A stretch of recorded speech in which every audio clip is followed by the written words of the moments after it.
ତିନି ମାସରୁ ଅଧିକ ସମୟ ଧରି ଚାଲିଥିବା ଲୋକପ୍ରିୟ ରିଆଲିଟି ଶୋ ବିଗ୍ ବସ୍ର ଗ୍ରାଣ୍ଡ ଫାଇନାଲ ଅନୁଷ୍ଠିତ ହୋଇଯାଇଛି। ଗୌରବ ଖାନ୍ନା ବିଗ୍ ବସ୍ 19 ବିଜେତା ହୋଇଛନ୍ତି। ସଲମାନ ଖାନଙ୍କ ଦ୍ୱାରା ଆୟୋଜିତ ଏହି ଗ୍ରାଣ୍ଡ ଫାଇନାଲରେ ଗୌରବ ଖାନ୍ନା ଏବଂ ଫରହାନ ଭଟ୍ଟଙ୍କର ମଧ୍ୟରେ ଏକ କଡ଼ା ପ୍ରତିଯୋଗିତା ହୋଇଥିଲା, ଯେଉଁଥିରେ ଗୌରବ ଖାନ୍ନା ବାଜି ମାରି ନେଇଛନ୍ତି। ସେଲିବ୍ରିଟି ମାଷ୍ଟର ସେଫ୍ ପରେ ଆଉ ଏକ ରିଆଲିଟି ଶୋ ଜିତି ଗୌରବ ଖାନ୍ନା ନିଜର ପତିଆରା ଆହୁରି ଲମ୍ବା କରିଦେଇଛନ୍ତି। ଅଭିନେତା ଫରହାନ ଭଟ୍ଟ, ତାନିଆ ମିତ୍ତଲ, ପ୍ରଣୀତ ମେହରା ଏବଂ ଅରମାନ ମଲ୍ଲିକଙ୍କୁ ପରାସ୍ତ କରି ଶୋର ବିଜେତା ହୋଇଥିଲେ ଗୌରବ। ଶେଷରେ ଯେତେବେଳେ ସଲମାନ ଖାନ ଗୌରବଙ୍କୁ ବିଜେତା ଭାବରେ ଘୋଷଣା କରିଥିଲେ, ଦର୍ଶକମାନଙ୍କ ମଧ୍ୟରେ ଖୁସି ଖେଳି ଯାଇଥିଲା।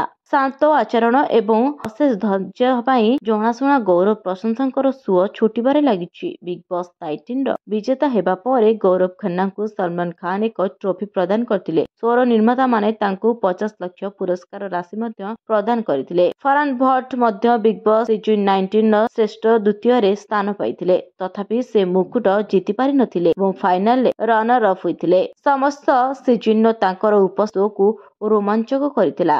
ଏହି କାରଣରୁ ପ୍ରଶଂସକମାନେ ତାଙ୍କୁ ଗୌରବ ଖାନ୍ନାଙ୍କ ସହିତ ଭୋଟ ଦେଇଥିଲେ। ଗୌରବ ଖାନ୍ନା ବିଗ୍ ବସ୍ 19ର ବିଜେତା ହୋଇଛନ୍ତି। ବ୍ୟୁରୋ ରିପୋର୍ଟ, ନ୍ୟୁଜ ଦୁନିଆ।